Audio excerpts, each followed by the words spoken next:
Thank you, Dick, and thank you to the league, and thanks to Kansas City Schools. It's nice to be here in a building that means so much to me and means so much to our family. My grandpa taught school here for 40 years. There's a gymnasium named after him, and so it's humbling to be here where all my family's gone before me. My name's Lwv Harold. I'm a candidate for Stark County Auditor on the Republican ticket. I'm a lifelong Stark County resident, and I bring up also the education because that's something that's gone on in this building. That's something that's been very important to me. I started as a student at Mount Union College, and at that same time I started as a teller at Citizen Savings Bank. I worked my way up at the bank while I went to school, learned the ropes there, continued on in banking, and kind of worked up the ranks as soon as I had graduated.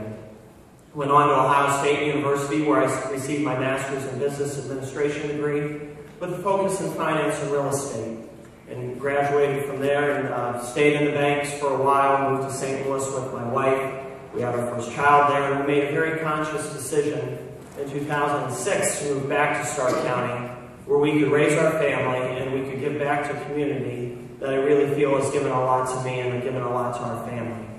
So we came back to Stark County. I continued in banking, worked my way up on the commercial banking and business development side.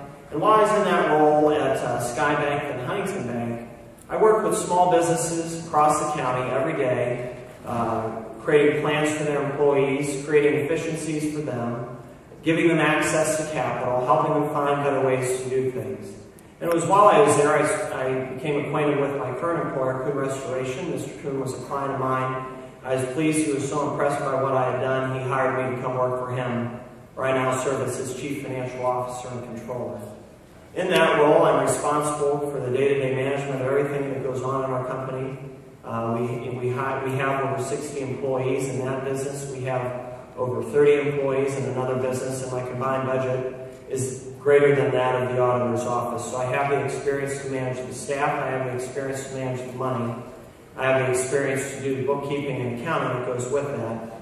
And as I mentioned in my time at Ohio State, I have a focus in real estate theory.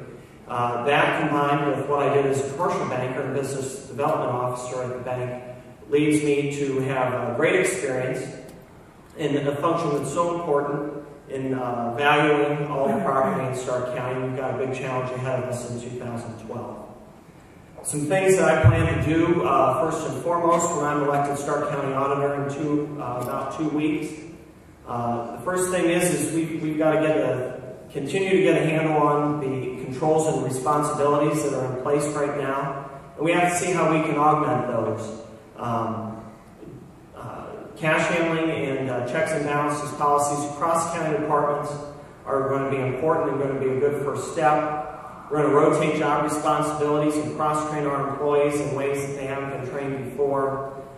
This leads to greater transparency among the workers, new sets of eyes on the responsibilities that do occur every day. The second thing we're going to do is we're going to begin the process of preparing for the 2012 reappraisal process.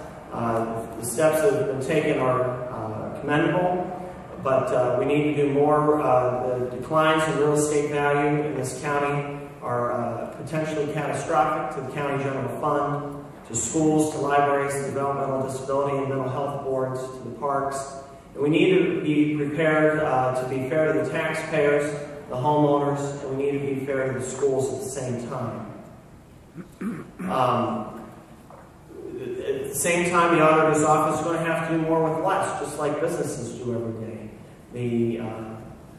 The 16% cut in the general fund, which Mr. Corr had mentioned, I think that's probably just the tip of the iceberg, especially if you look at the fact that we're relying on the sales tax that's up for renewal next year, and that's going to have to be addressed as well. It pains me to know that we've known about this budget crisis in this county for months and months and months. There's not one elected official in this county that stepped up and said, we're going to make the cuts today, we're going to prepare for the future. Well, that's what happens in small business. That's been my experience.